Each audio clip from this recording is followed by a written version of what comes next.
on R. Kelly, he was interviewed this morning by Gayle King, and he defended himself in some unique ways. What did you think about the level of emotion and passion that he brought to his defense in this interview? Yeah, I don't know. I don't know if he has Trump's legal PR team or what, but that was one of the worst moves I could imagine. He looked as guilty as ever.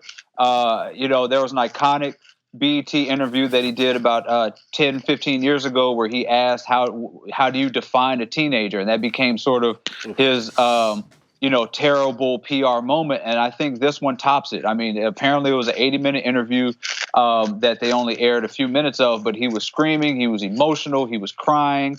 He seemed to only incriminate himself more by saying things like he beat the case, so he should, you can't give him double jeopardy for multiple instances of rape, which is sort of absurd. So, it was a bad move. Originally, I thought that it was bad to give him that TV time. I will hope that some more of that time on CBS is given to some of the survivors. But I think overall it only made him look worse in public opinion and sort of secure the fact that he'll be in jail at some point soon. Yeah, we had a debate when we found out that it was going to happen about whether it was a good idea to give him this platform. In hindsight, though, it seems like it probably did more harm to him. There was one other defense that he brought up, and it's a defense that I've heard of some of the things that Donald Trump has been accused of, where he said, how stupid would I have to be to do X, Y, and Z, to hold these women and all of this, as if you only commit crimes if you're stupid enough to think that you won't get caught or something like that. That to me does not read as a very persuasive argument. Do you think that there are some who might think, well, yeah, it does seem pretty crazy to do all that?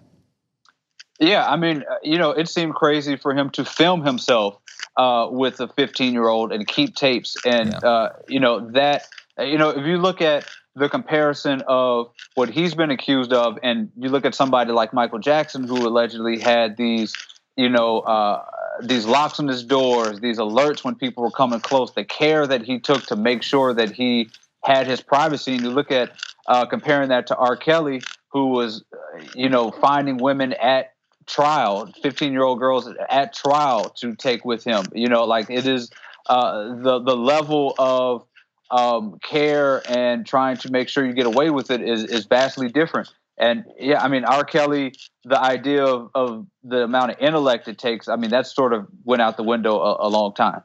Yeah, and also just as a general thing, I know many people have made this point, but obviously sexual assault is rooted fundamentally psychologically in sort of a power dynamic, the desire to express your power over people. And just the imagery of him towering above this female reporter, shouting and raving and stomping back and forth. I mean, just in terms of imagery, I mean, you were talking about PR, it doesn't seem like that's likely to help his case either. Yeah, I mean, he looked abusive. He looked like an abusive man who wanted to control a situation, and I have to, salute Gayle for how she handled it. She was, the image of poise, and she had the questions prepared. She seemed to be ready for his outburst, his mental breakdown, or whatever you want to call it. He looked abusive. He looked like he was the type of person who would want to assert power over a woman by any means necessary. I mean, you saw really for the first time the type of man who would hold, women captive in some sort of, dungeon or whatever he was doing. Well, David Dennis Jr., as always, thank you for joining us. Thank you for having me. Thank you very much for watching this clip from The Damage Report. If you liked it, don't forget to subscribe to this channel and ring the bell on YouTube to get notifications of our new videos. And of course, you can catch the full Damage Report live every weekday at 1 p.m. Eastern, 10 a.m. Pacific on TYT Network on YouTube TV.